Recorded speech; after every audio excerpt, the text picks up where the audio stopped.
Start Kalinga TV रे अछंती madam Anita Shubhdarshini BJP MP आसंतु कथा madam केते गोटे फेल्युअर हैला बोली आपण कहिबे जो काली जुबली भाव रे बिल टली गला आ काहा को आपण दोष देबे प्रथमे तो फेल्युअर नो फेल्युअर बहुत बड़ शब्द एथि पई एटा भारतर अधारु अधिक आबादी महिला मानकर सम्मान रक्षा स्वाभिमान प्रश्न थिला जोथि यशस्वी प्रधानमंत्री श्री नरेंद्र मोदी गोटे चेष्टा करते बहुत हद तक आम नहीं किंतु विरोधी मानकर जो षड्यंत्र से बिलटी काट खाइला कह किंतु फेल्युअर नुह मैडम निश्चित भाव में फेल्युअर नुह गोटे सेटबैक बोली आमे कहबा जो बोली भाव में डिलिमिटेशन को एथिरे जोड़ा गला किछिटा पॉलिटिकल पार्टी जेमति अपोज करले सेटा गोटे कारण बोली आपण भाबछु नहीं देखो संविधान व्यवस्था अनुसार डिलिमिटेशन नहले रिजर्वेशन हो पार ना किंतु मोर आमर गोटे प्रश्न होची महिला मानू आपण भोट बैंक भाया व्यवहार करेंगे महिला मानू आपण विभिन्न प्रकार नीतिर लाभार्थी हेले आपण चलिबो किंतु महिला जिते प्रतिनिधित्व करिवार प्रश्न आसिला सेतबेले विरोधी दल पचघुंचा कहीं देला और कांग्रेस रो जो दोमुहा नीति सेमाने पदारे पड़िछंती एथिरे तेणु आगामी दिन में भारत वर्षर प्रत्येक महिला एथिपाई कांग्रेस दल को विरोधी दल को क्षमा करिबो नाही।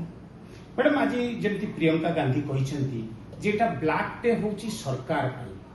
से माने जदि महिला बिल पाई एते सीरियस 2023 रे जोटा समस्त समर्थन रे पास हेची ताको आज आनी के लागू करतो सेटा को आपण पैसा करछु नहीं देखो पुणी से कथा को आपण गले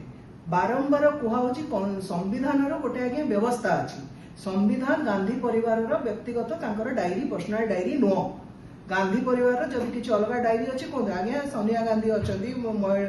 प्रियंका गांधी कथा आप कहले प्रियंका गांधी कथा को आज्ञा कौन कह जी कहते भारतीय जनता पार्टी को महिला माने व्यवहार करुच्ची भारतीय जनता पार्टी आज्ञा महिला माने कौन व्यवहार योग्य महिला माने कौन वस्तु तेणु से भाया जो मान मानसिकता ये घृण्य मानसिकता टिप्पणी दवा भी जन महिला हिसाब से मुझे निजर असम्मान बोली भावुँ। मैडम महिला बिल वर्तमान भविष्य कौन भाग्य कौन देखो ये अधारू अधिक आम महिला जितेबाला अच्छु कौटी ना कौटी गोटे भय आज घारी विरोधी को तेणु से निजर भय को उतारे जो कथाटी से कहते बार बार जदि आज प्राय देखिए आम 13-14% आमर उपस्थापना रही 33% गले जदि 14% मोदी जी को एते भल पाइबा एते आशीर्वाद मिलूची मोदी जी को बारंबार निर्वाचन में जीतिकी मोदी जी आसुचंती जदि 33% कर दिया जीवो से माने जानिचंती भल भाव में आगामी 25-30 वर्ष जाए से माने जो भारत वर्ष को शासन करिवार स्वप्न देखुचंती ताहा धूलिसात हबो तेणु निजर व्यक्तिगत स्वार्थ पई भारत वर्षर महिला मानकर अधिकार को से माने तळु को ठेली देले पछकु ठेपेलिबा पई थरे मध्ये चिंता कले नहीं निर्णय रे गलती रहिला ना नियत देखो तो आमर निर्णय ठीक थिला आम नियत प्रथम ठीक थिला तांको पाखरे जदि नीति नाही निर्णय नाही नेतृत्व नाही दक्ष नेतृत्वर अभाव अछि जे निष्पत्ति नहीं पारुनी जो नेतृत्व सेति पे कोना ये भारतीय जनता पार्टी जाय 75 वर्षर इतिहास जदि देखिबे कोठी ना कोठी 60 वर्ष तो तुम शासन कर तुमको किए मना करथिला सेतबळे बिल आनिबा पई किए मना करथिला ताको आईन रे तेको परिणत करिबा पई किए मना करथिला महिला मानको आगु नबा पई प्रधानमंत्री नरेंद्र मोदी विवेक अनुसार भोट दबा को समर्थन करने को गोटे अपील करते नाकच करिसेंती विरोधी यार परिणाम कौन हम इलेक्टोरल दृष्टि जदि देखा देखो तो प्रधानमंत्री खाली अपील करना क्रेडिट कथा गोटे भय तो ना प्रधानमंत्री नरेंद्र मोदी को काले क्रेडिट मिल जाव प्रधानमंत्री लोकों प्रति लोकंर भल पाइबा दिन को दिन बढ़ुची महिला मानू जदि 33% दे दिया जीवो ताले प्रधानमंत्री को आहुरी भल पाइबा आहुरी सम्मान आहुरी आशीर्वाद मिल डर तो एगोटिक थिला ना तेणु प्रधानमंत्री स्पष्ट भाव कहते मु क्रेडिट रो ब्लैंक चेक दउची तुम मानू तमे जहाँ ना से भरुच भर विभिन्न प्रकार सरकारी खर्चरे हेडिंग मार बैनर मार पोस्टर मार निज फोटो मध्य रख तेणु या छड़ा गोटे प्रधानमंत्री संसद में आउ कौन बा अधिका कहि पारथांते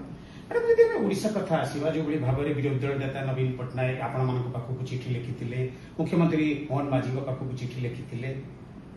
सेटा को कोई हिसाब रे आपण देखुछन्ते आज निश्चित भाव में नवीन पट्टनायक कहिसेंती जे बीजेपी एमपी माने चुप काहे दीर्घ 25 वर्षर स्थिर सरकार महिला मानू बिजु जनता दल जो सम्मान दौथला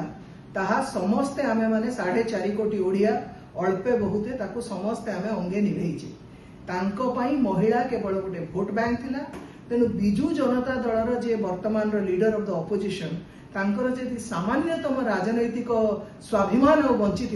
ताहले अंततः महिला मानकर सम्मान उपरे से कौनसी टिप्पणी देवे नाही बोली मु भाबुची। बाकी रहिला ओडिशा कथा आपण कहले ओडिशा रे वर्तमान डबल इंजिन सरकार रे ओडिशा रे बाचस्पति जने महिला ओडिशा रे उपमुख्यमंत्री जने महिला और चारि चारि जन सांसद ओडिशा देकी पठेइची प्रथमे बिजू जनता दल सेतिकी करू तापर कथा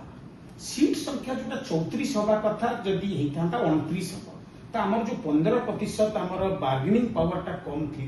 हेइथांता सेटा को आपण केमति देखंतु बार्गेनिंग पावर एटा गोटे भ्रम सृष्टि करूचंती विरोधी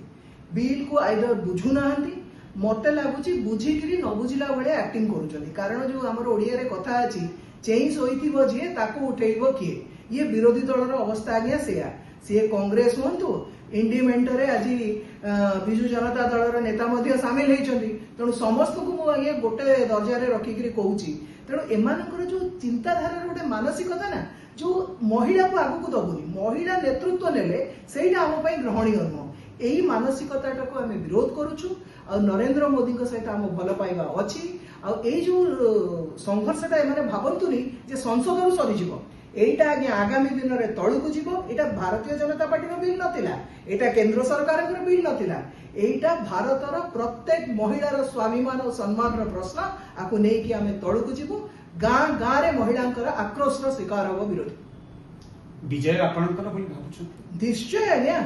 एतरे जोठी मोदी जी अछंती सेठी पराजयर प्रश्न नहीं कांग्रेस रो दोमुहा नीति आगु को आसीची बिजू जनता दलर जो हिपोक्रेसी आगु को आसीची उत्तर एथर तमे दब तमे क्लारिफिकेशन मागनी क्लारिफिकेशन दियो एई 24 वर्ष भितरे कांग्रेस 60 वर्ष भितरे महिला स्पेसिफिकली कौन करिच मु आगे एई ना एठी आपन को 15टा जिंस गणै देबी महिला का सम्मान पई नरेंद्र मोदी कौन करछन कलिंग टीवी संगे कथा होबा पई बहुत बहुत धन्यवाद madam Anita Subhadarshini. Thank you. Cameraman Sangram सहित मु आशुतोष राउत कलिंग टीवी दिल्ली।